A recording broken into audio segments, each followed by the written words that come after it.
Most of us don't even realize how much our gut is running the show, our energy, our mood, even our mindset. But what if healing your body didn't start in a gym or with a prescription, but in your gut? If you've been feeling off or tired or bloated or anxious or just kind of not yourself, this is not in your head. This episode is your invitation to stop ignoring the signals and start rewriting the story. Let's get to it. Dr. Cynthia Barrett is the founder and CEO of Wellness Couture, LLC, which offers personalized health, nutrition, and fitness programs, and she's passionate about this. She has successfully helped clients by using advanced testing and functional medicine to tailor customized programs focusing on gut health and nutrition. Dr. Barrett is a major advocate for the latest advancements in gut health and microbiota, practicing her mantra, heal your gut and change your life. Welcome her to the show. Thank you so much for having me. Absolutely. So, an intro never really tells the whole story about somebody. So why don't you give us sort of the thumbnail version of how you ended up doing this? Because Right. back when you were born or little, probably gut health wasn't even a term. Definitely. So tell us about how you ended up on this path. Yeah, so I was an athlete. I ran track and field and cross country in high school, also ran collegiately for Hunter College in New York City. And I started my journey when my mother unfortunately passed away when I was 17 years old. And so that was life-changing for me because it was very sudden. We knew she had lupus, but we didn't know the extent. And she went into the hospital and for a month and didn't come back out. So I was at that point running at least 40 to 60 miles a week, studying a lot of pre-med courses because I knew I wanted to become a physical therapist, and just was not getting enough sleep. So between the stress of losing my mom and also running myself into the ground literally, I started to develop really bad gastrointestinal reflux disease. And so from there, my doctor put me on a proton pump inhibitor, an antacid, which is, very common and typical. It wasn't anything out of the ordinary. So I started following doctor's orders. And before I knew it, I was taking the medication for 13 years. And slowly but surely, I started bruising profusely by the age of 28. So it was like about 11 years later. I knew something wasn't right. I would get endoscopies routinely, at least annually. Everything looked great. I thought at least I ate healthy. I thought my lifestyle was healthy because I was an athlete and all of my labs were on point, and come to realize that I actually was very nutrient deficient and the medication I was on was causing severe side effects.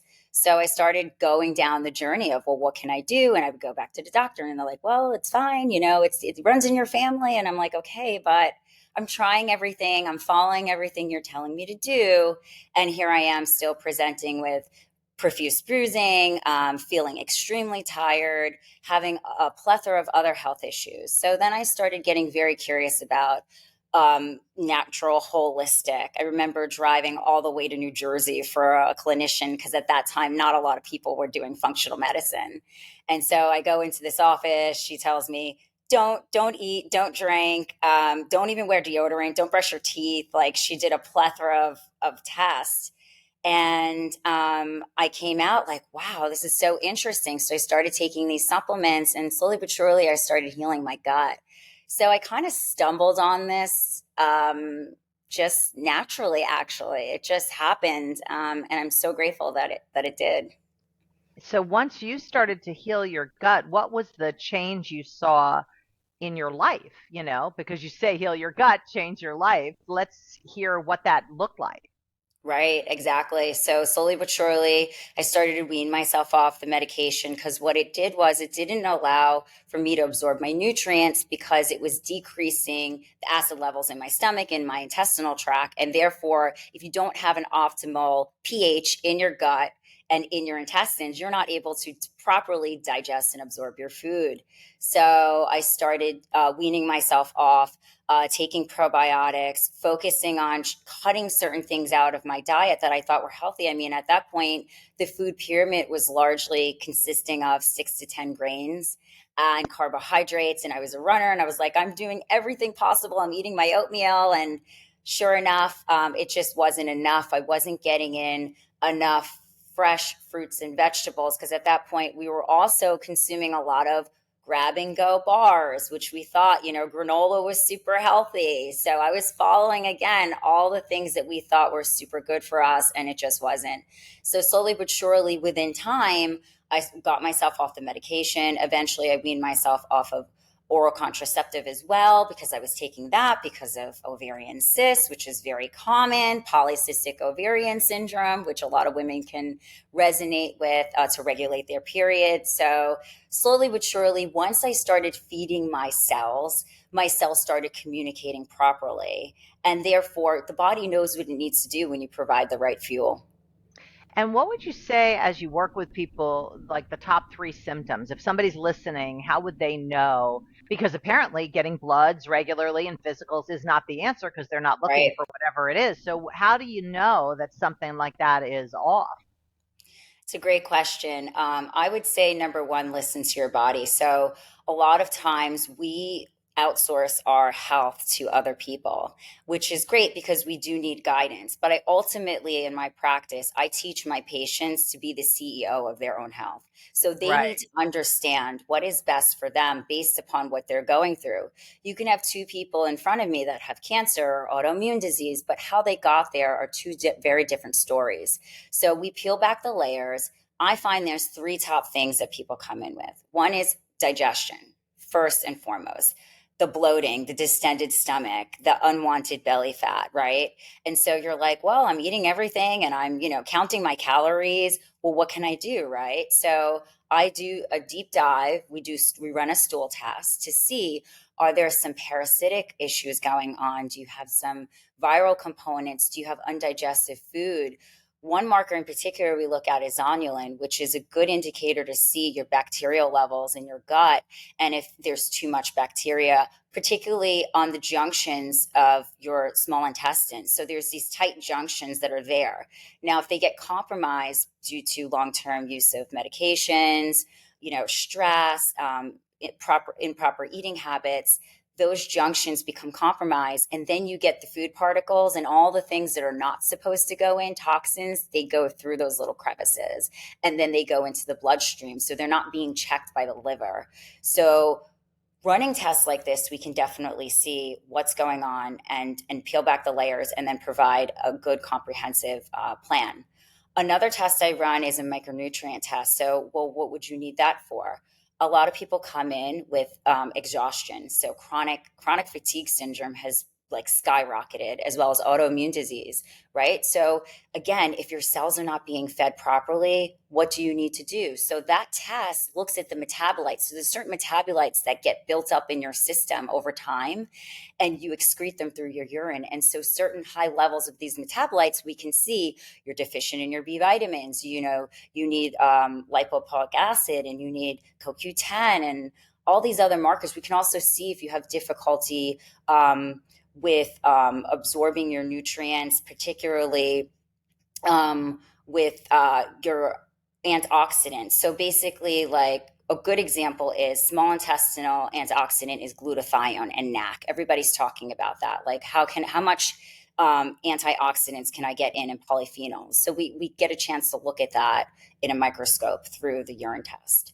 The last test that I run is a genetic test. So we look to see if there are some genetic SNPs based upon the foods that you eat can indicate you have difficulty, for example, processing fatty acids. So ketogenic diet is big, right? And so everybody's like, oh, I'm going to do keto and I'm going to lose some weight, or particularly for children who have epilepsy, seizures disorder, they'll place their children on a ketogenic diet. However, some people have difficulty processing their fats. So I would say allergies is big, bloating, digestive issues, unwanted weight, and chronic fatigue syndrome are like the key ailments that I see in my practice.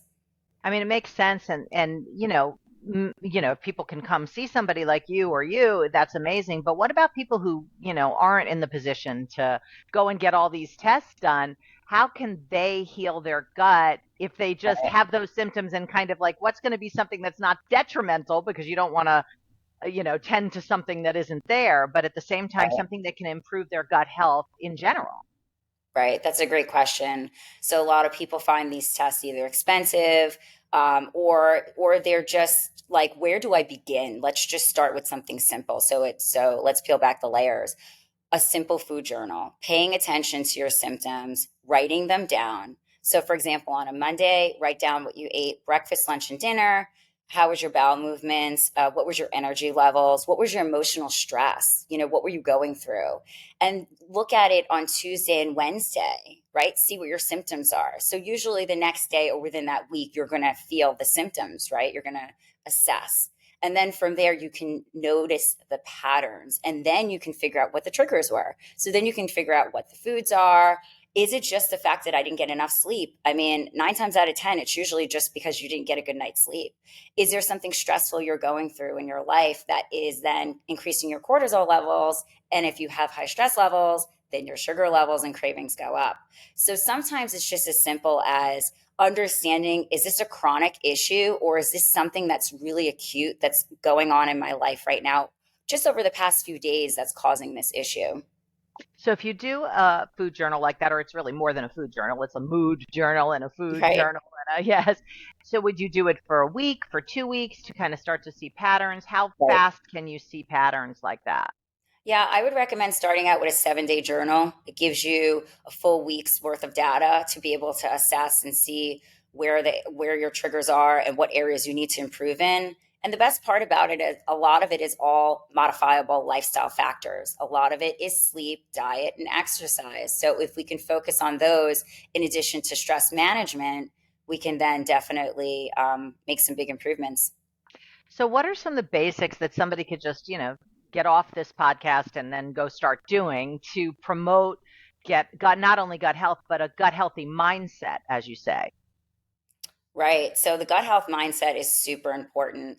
I would say it's so funny you mentions this because I just had a patient recently who I've been seeing for a long time, and it's we've transitioned out of now it's gut health. It's become more of like just wellness coaching at this point, just more of maintenance and a good check-in. And so he's going through something stressful. And I said, I just need you to just take a step away from what you're doing and go out in nature. Because I know that you used to go for those walks. I know you used to go to Central Park. I know you used to spend a lot of time to yourself, and you would carve out that time for yourself, and you haven't done that in a while. So something just as simple as journaling, taking a moment, taking some deep breaths whenever you feel like you're going through a stressful moment, and really assess and check in with yourself and have that alone time to be able to listen to your inner voice. So that's one thing that people could just do right away. Obviously, you don't need to protest to do that. So that is Right. definitely a lifestyle tweak that could start to transform your gut. And anything dietary that people could just either stop eating or starting or supplement, or something that's just like a quick action they could take that might really shift what they're dealing with. Exactly. I would say get to know your food. So get to know where your food is sourced. Is it local? Did it come from another country? Was it imported? That's huge because if your food is traveling really far, the nutrient density is going to be definitely decreased day by day, minute by minute, as soon as it's picked and harvested. So paying attention to, is it locally sourced? Looking at the ingredients. Oftentimes, my clients are so focused on calorie counting, right? Right. And so understanding the ingredients list, you can have something that's 100 calories. For example, those 100-calorie packs like the Oreos and the Wheat Thins, and you're like, yeah, I'm only having I 100 don't know what calories. you're talking Who about. I have cares? no idea what those are. They're so simple. They're so easy, grab and go, right? But at the end of the day, it's like, okay, well, yes, it's 100 calories, but like an avocado is 160 calories. It's a bit more, but it's way more packed. It's way more nutrient dense, right? And also our body knows what it needs to do with the messaging of the food. So food is information. And so understanding that our food provides information and coding for certain processes to work well and communicate, for our cells just to have communication, it's so important.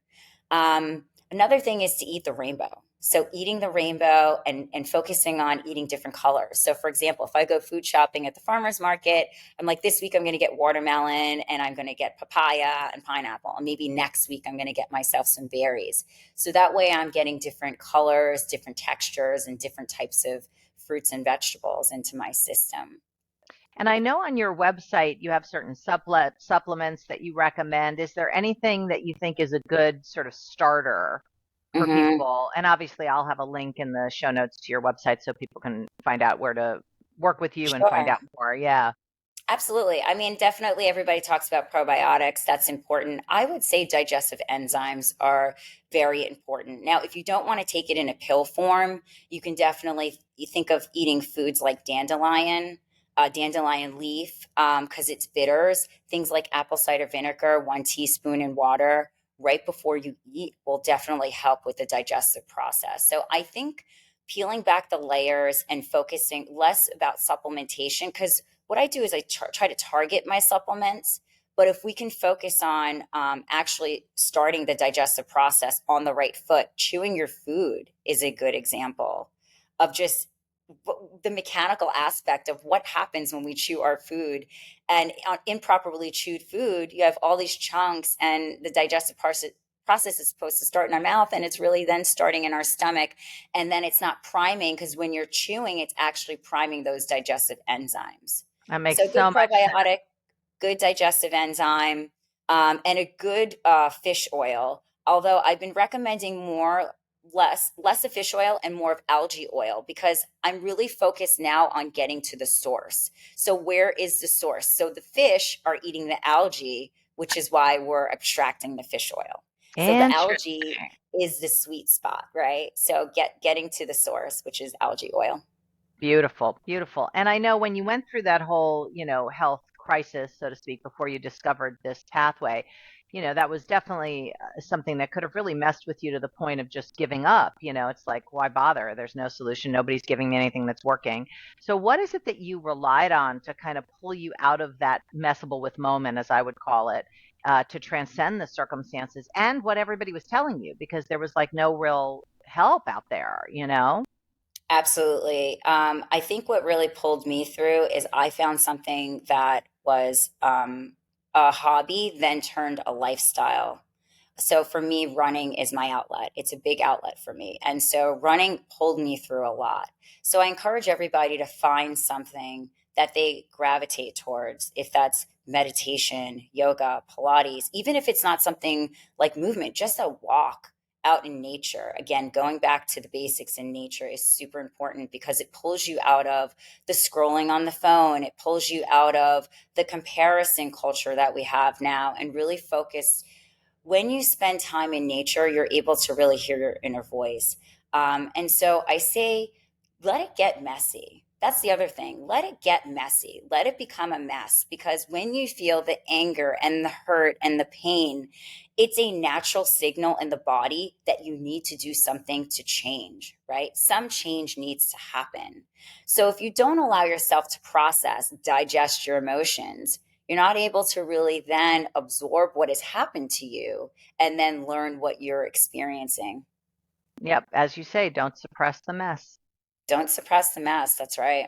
I love it. It's perfect for the Be Unmessable with podcast. So perfect. And is there anything else you want to leave people with before we end our conversation, which has been really informative?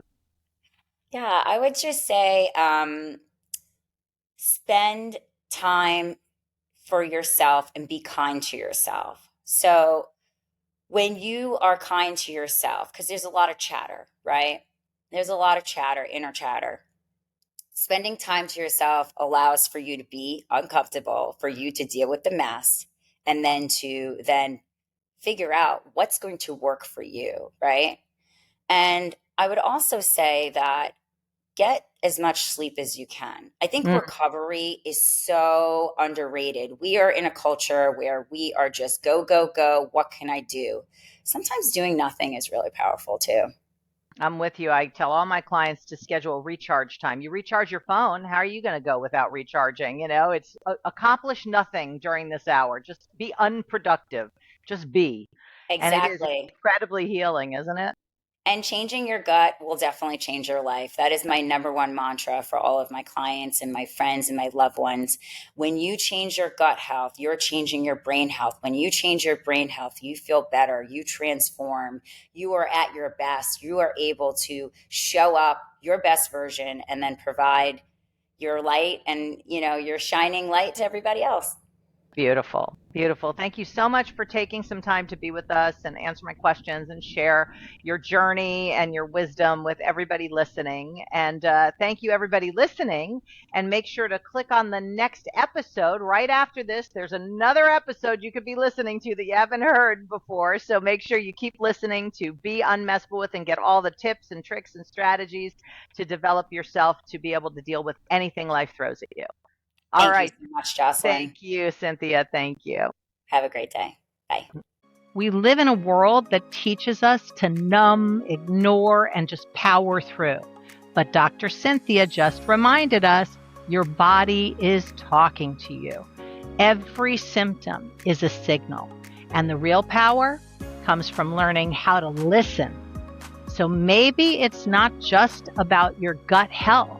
Maybe it's about trusting your gut again, letting things get messy, not suppressing the mess, but letting it lead you into something bigger and even better.